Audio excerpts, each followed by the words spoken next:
Minye Y dumbia akumambe sebe ngono sebe minango amako indicateur du renouveau Y dumbia ako awaikado minye convoi gouverneur awaikado kai aleka convoi ala di faralanga non de minye awaikado bamanchwale atigila ma no be terroristu kofo kunye wulika joke ku be awaikado binganita kanye shama akoni jetemeneke ninje awaikado kabo kai niki kunda cercle de jema aka cortège mimbe ni awaikado bora kai ikado kwa kera sobuye bingani wala atigila ma ko lukoni bingani ni kanyeshi ama ubita awaikado atake agode stratégie kuna funi sirafe kai ajirala ka fo septembre ko kleta ani nani san 2022 14h wati minye yoro mimbe na be awaikado turudo ale ni sebabugu kofo ulu ni nyanje cercle de jema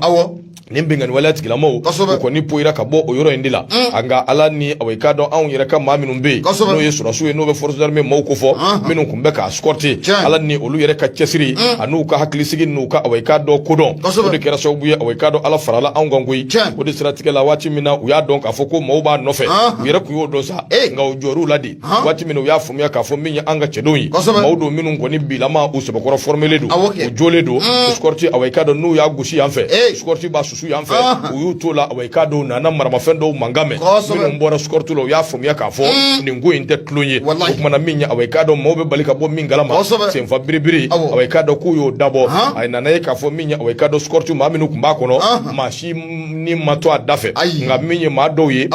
uluko ni ejogira akoni jatemineke jema awaikado yoro do yoro mi abi wati dama bo minye bamanchwale atikila ma okabiri awaikado février 2022 ikado ka fo minye ministre do be no ministre de l'élevage peshi no be awaikado docteur kan urukia magira ka kofo ko yewuli ka joke an nofe surasu ya le samaka labode nota kumbike gele baye kabo wati be ado ka fo minye jema mara awaikado bamanchwale atikila ma obefe kunyaga de dai minya awaikado ka soro ka tinyeni taka mo segere nga bi ala barkala ala ye anzo finitigula finitigi minun chesirle do minun goni ka wuli ka jo aka teli wa euka kodon o fana barka ka bun kosobe wa unokai kuma bisa gouverneur ka sigina alhamdulillah tare foi dengele amasoro fatri fly Y dumbia indicateur de renouveau o ka bidon boli ibunya bala